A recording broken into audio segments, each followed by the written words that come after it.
Hello my friend, and welcome to the video today. I am so excited to have a fun little conversation about creativity. Today's video is about discovering and nurturing your inner creator in order to live a fulfilling life through creativity. Stay tuned. I am going to share with you my top tips about nurturing and discovering your inner creator and how you can integrate that more into your life. So let's get to it.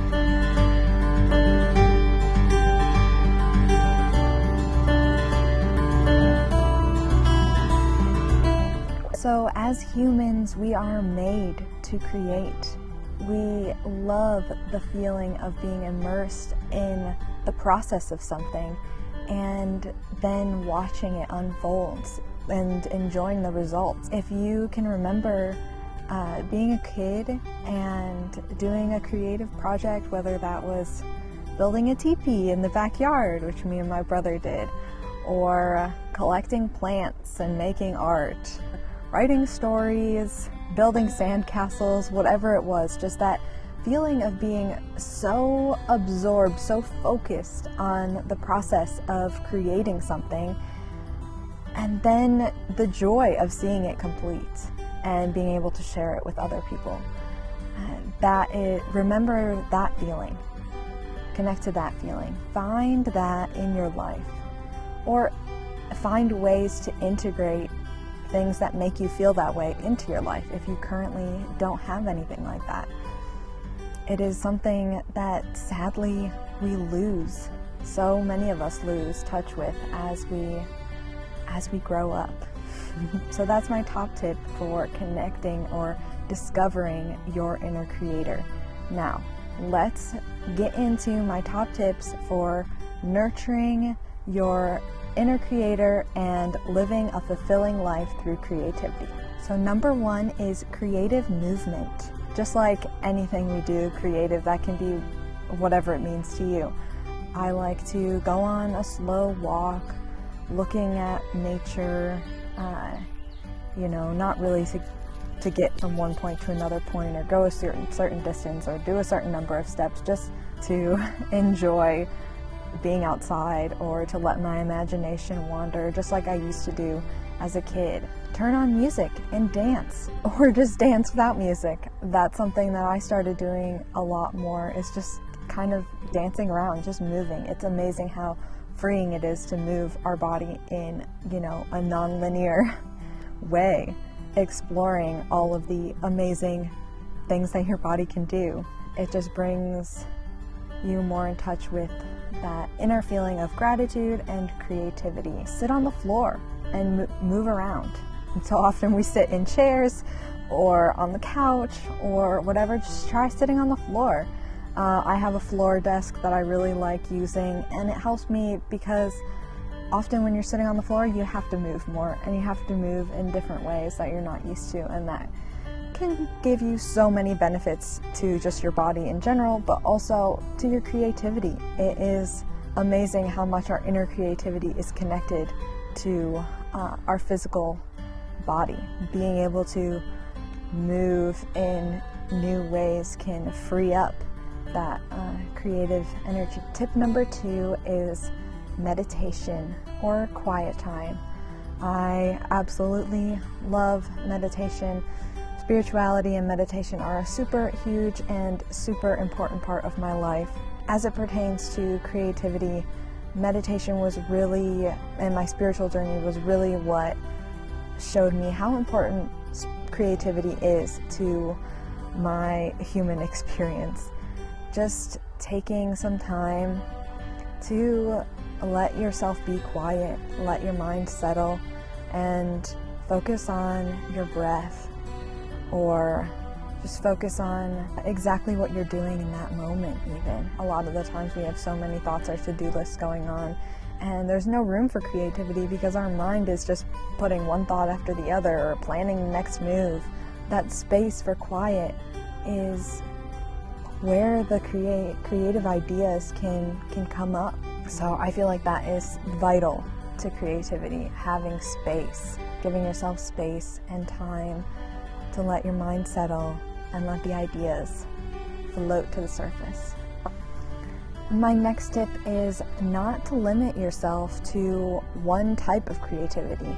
I'm a writer. I love writing stories, but drawing every once in a while, or dancing, or there's so many ways to be creative. It's amazing. And doing other things can really, really help unlock new sources of creative energy. So whatever that means to you, maybe it is pottery or painting or glass blowing, or it can be simple, just doing like picking up a pen and paper, or maybe you go try taking an art class somewhere with something you're not used to doing. I really love experimenting with other types of art, and I try to push myself to do that because it's something that's hard for me to remember to do. I tend to get very focused on my one creative aspiration. And my next tip is to fill your cup. Remember that we create by transforming our creative energy, but we can't create if we have no energy. And so often people that have creative aspirations feel like they should do more, or they put these constrictions on themselves, and it's art. First of all, there are no constrictions on art. Obviously sometimes you have deadlines and those things, but it's so important to make time to fill your cup. Rest, take a bath, do yoga, go for a walk, whatever the things are that make you feel restored. Sometimes saying no to going out with people, or turning down something that might cause you stress, or because you need to rest. Just realizing how important it is to take care of yourself and be in touch with where your energy is at as a creative person, which we all are.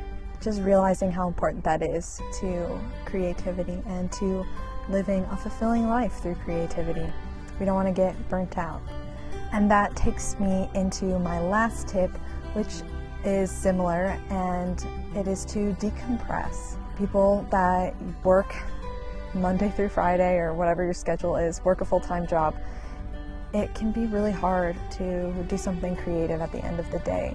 Or by the time you get home and you are able to decompress, it's time to go to bed.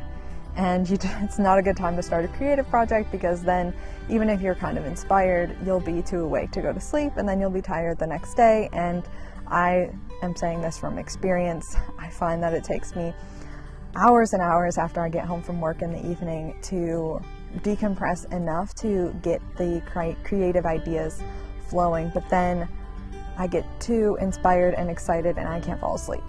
And so that's okay. I don't put any pressure on myself to really do creative work in the evenings after work, because I know it's not going to be my best work anyway. Sunday ends up being my most creative day, if I have the weekends off. Saturday, I usually get some creative work done, but it's a lot of decompressing. I go for a long run. I'll do like film a YouTube video or something that's not my writing project per se, but other types of creative things. And then by the time I get to Sunday, I am just so ready to write, and I can usually write tons and tons and tons on Sunday, or I just feel so inspired. And that's okay for now. That's where I'm at in life. I'm still achieving my goals doing it this way, and if I feel inspired to write throughout the week or other times, I do that as well. But I don't put pressure on myself, because I know I will have time and energy later. That's all for me today, my friends. I hope that this video helped you to discover and nurture your inner creator and live a more fulfilling life through creativity. Please let me know if any of these tips were particularly helpful for you, or if you're already doing them. I would love, love, love to hear from you. Until then, my friends, rest and create, and I will see you in the next video.